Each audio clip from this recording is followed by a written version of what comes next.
Hi, I'm Chris from Airwindows, and hey, you can turn this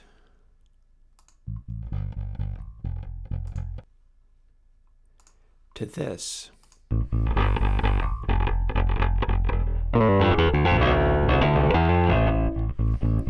Because this is Airwindows CrickBass. Now, the reason I made this is because I needed it for something. This is a combination of two earlier plugins combined and made into a sort of homogeneous mass. It's like Airwindows Big Amp and Airwindows Little Amp hooked together. And here's the deal with this one. If I play this, what you're hearing is a recording that I made for a recent track. Listening to it all by itself, it's not going to sound any good, but it's a Rickenbacker Bass where the neck pickup is going on the left and the bridge pickup is going on the right. And that is actually a secret weapon. That's a trick that has been used many times before. And in particular, it was used by legendary bass player Chris Squire. He was running his rig into multiple different amps, and the part that I didn't understand was what he was doing when he was doing that. See, we turn this on. The way this goes for a tone like that is the neck pickup on the left is going into Airwindows Big Amp, and that is a little more drive, and the bridge pickup, which I thought would go into like a smaller guitar amp that you then crank up, that's going into Airwindows Little Amp on that side, and it doesn't have as much gain. So if you manipulate it with the drive control, we can make it so the lows still have some weight behind them, and the highs are a lot cleaner. Or we can turn it up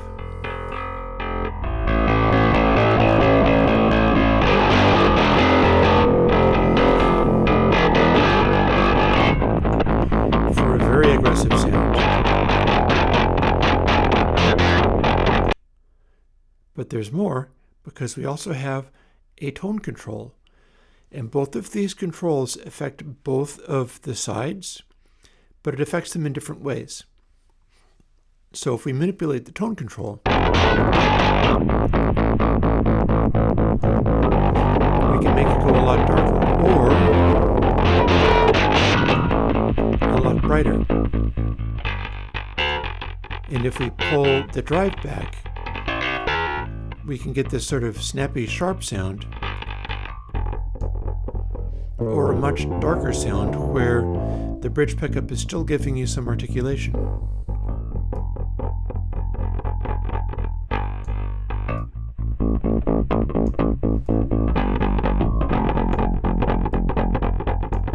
And the way it's set up is such that you can make the lows stand out no matter how you're playing the instrument, and control to what extent you have bright overtones coming onto it.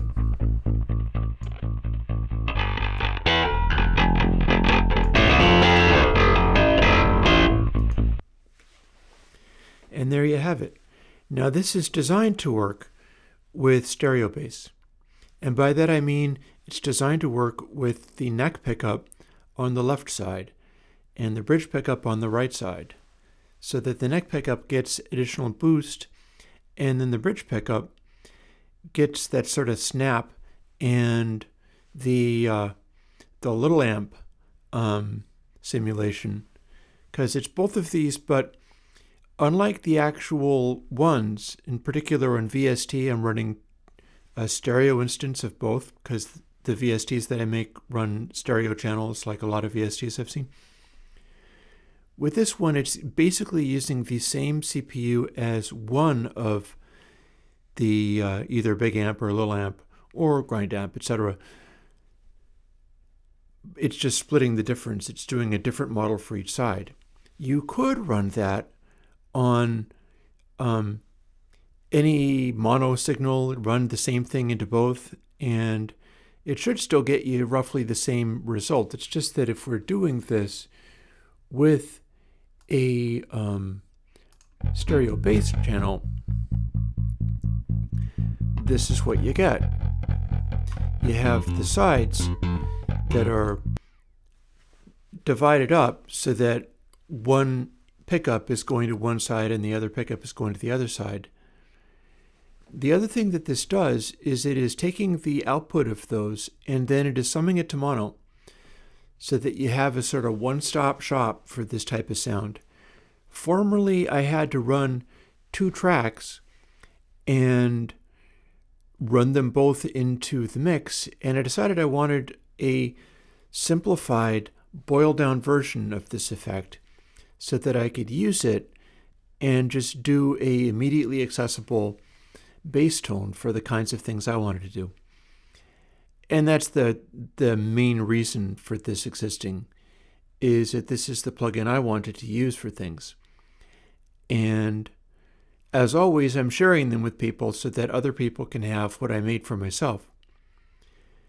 Now, there's going to be some things coming up that go beyond just that. My hope is that by the time October is out, I will have the first Airwindows big analog console style console, and I'm thinking it's probably going to be the MCI version. I've recently put out a mid-range boost control that is getting in the zone of what I think I'm going to need, and have been in recent months doing things like PeriQ and so on. And I'm going for it with this. I'd say that I'm going to have this by the end of October. You might notice that I haven't been doing music streams. Yeah, the analog console that I use is out of my rack. It's not there anymore. I have discontinued it. I have removed it from service for a variety of reasons. One of which is that one of the switches started acting up, and that's one of the problems with these analog things, is that you can't necessarily count on them to stay as reliable as you would hope. But the other reason is I think I'm finally ready to start moving on that Airwindows big console sound, and I'm kind of excited about it. I have a new acquisition. I just got one of these. It is a Music Thing Modular 8N control surface. I've got my own colors for it. The idea is that this is going to be a bit shift gain input trim, and this is going to be highs. This is that mid-range control I was talking about. This is a bass control. It's in blue. I'm going to route this to a reverb in the mix, and then the gray one is going to be the same pan control I'm using on console 0. And then the output is going to be not a console 0 style gain control, but this is going to be the fader. So it's going to be well smoothed, and it is going to be full resolution, and it'll work kind of like what's in purest gain or purest fade for that sort of final detail of tiny adjustments and so on and so forth. And I got and built one of these. It's basically a MIDI control surface. These are lovely, by the way. If you haven't heard that this existed, I'm very excited about it, and I really enjoy Tom Whitwell's work, Music Thing Modular, as you can see. And this might just look like a set of faders, but if you set it flat, it has an accelerometer, so it sends MIDI signals for how much it's tilted forward or back or to the side or twisted, or how much it's upright or how much it's upside down. Those are all MIDI controls. And so it's also a sort of additional synthesizer thing. And I'm kind of excited about getting into doing some more live streams after this September of kicking back and doing a lot of background work, getting everything together. And that could be one of those things, is getting into doing synthesizer work, for instance, using the Surge synthesizer and showing the kinds of stuff that you can do. Because remember, the ultimate goal of all of this is to study all of this big console studio stuff that I've got kicking around. These are the things that have interested me all my life. And I've been working really hard on getting it so that I can really do this up properly and get the sounds I need. Next step is to take all of that, whether it is, the analog mixer or the Bricasti reverb.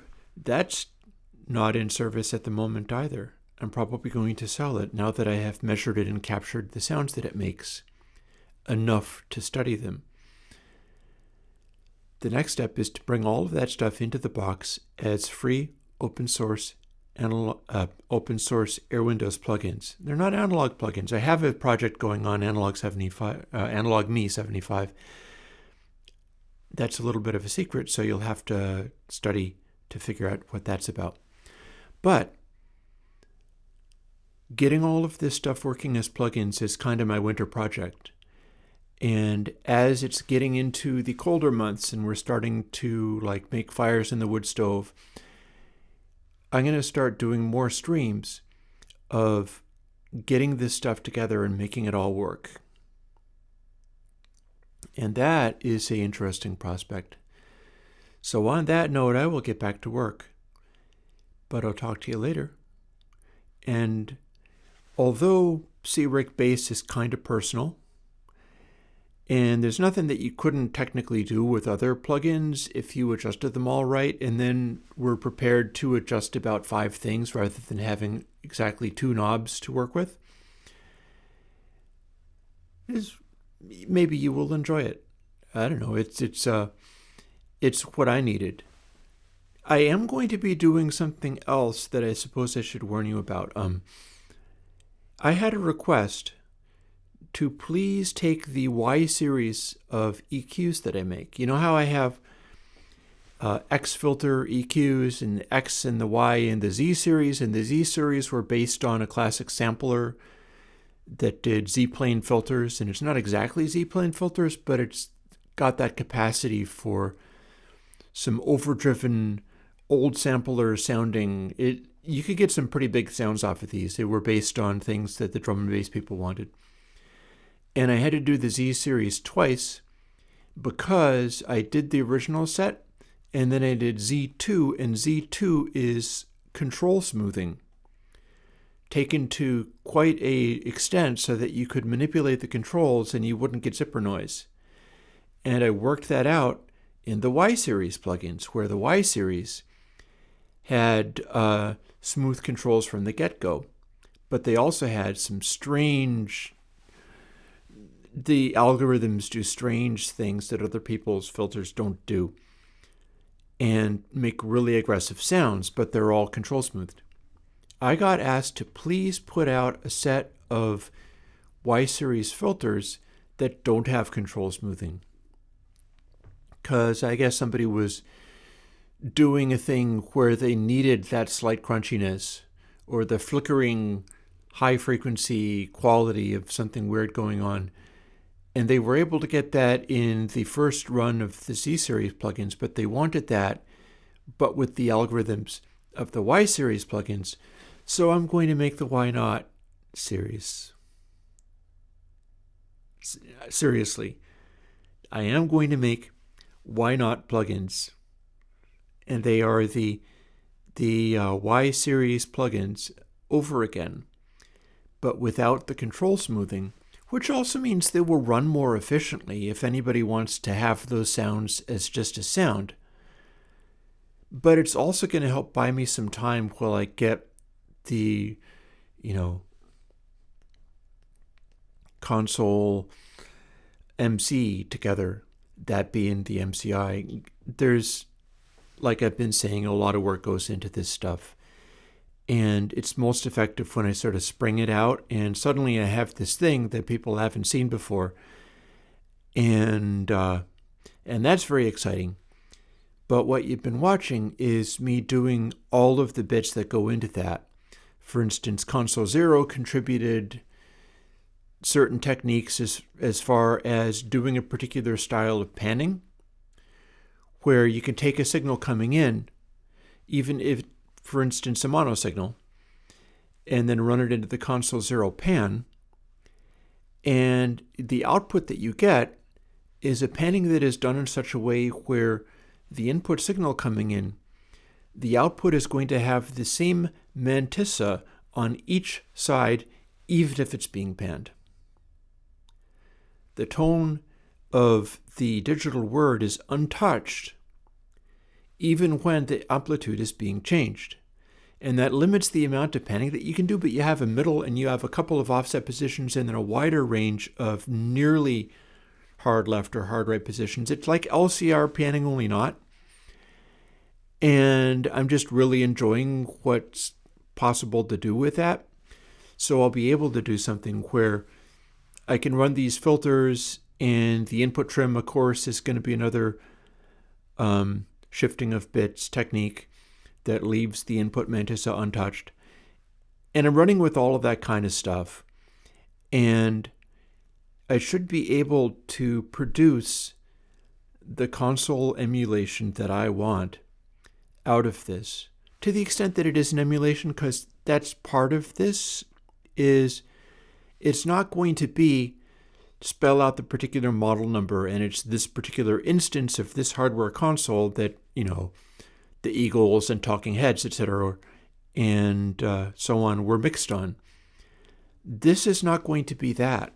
I think when you start getting really granular with trying to imitate all the little details of that, digital starts losing its grip on good sound.